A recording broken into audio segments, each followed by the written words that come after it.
mga idol, magandang araw sa ating lahat at nandito tayo kasalukuyan sa Araneta Avenue pa rin. Tayo ay pauwi pa lang ng bahay mga idol at kailangan nating magdahan-dahan sa lugar na ito dahil lubhang delikado. Oops. Kumusta naman stoplight dito? Wala. Okay. Wala yung stoplight. Ibig sabihin, pwede na dumiretso. Oh my goodness. Sige lang ha.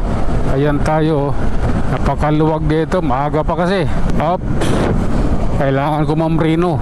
Dahil yung kalsada, yung paliko. Yung pagliko ba?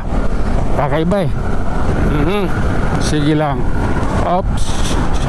Okay. Oh my goodness. Tara. Oh my God. 70 lang yung takbo ko ha. Oh my God. Nagbawas pa nga ako eh.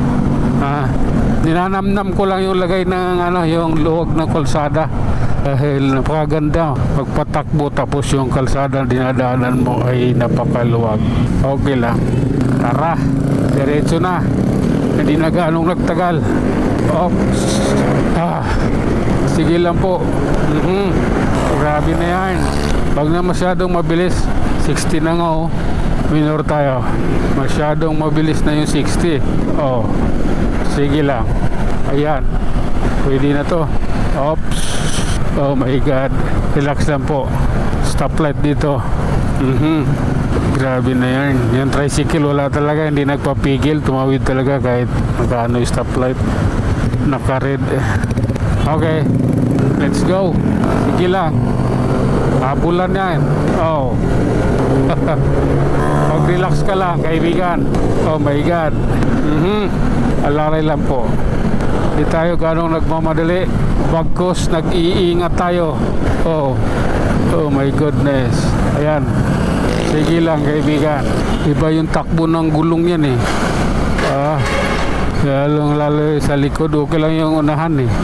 Yung likod kasi bumabalagbag yan eh.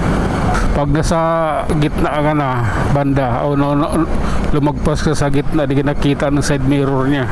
Kasi yung side mirror niyan mula gitna lang hanggang likod. Yun lang yung nasasakop ng side mirror niyan. Sige na nga. Oops. Okay. Oh my goodness.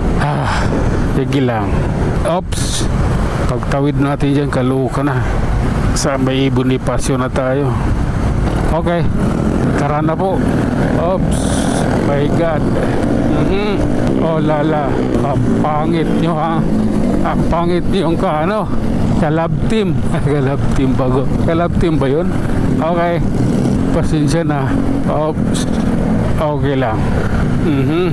Ganito po yun. Okay. Oh my God. Fifth Avenue. Tara na. Okay. Diretso lang tayo idol. Kakanan tayo dun sa may kanto. Sa unahan. Kanan tayo dyan. Oops. Hindi natin pasagarin pa ng Fifth Avenue dahil yung stoplight. Papatagal sa atin yung stoplight na yan. Okay. Kanan. Tapos dito tayo sa may 6th Avenue tayo lalabas. Sige na nga. Oh my goodness. Eto 6th Avenue na. Oh hala. Ito lang. At ayun na nga mga idol, hanggang dito na lang muna tayo. Hanggang sa muli, maraming salamat.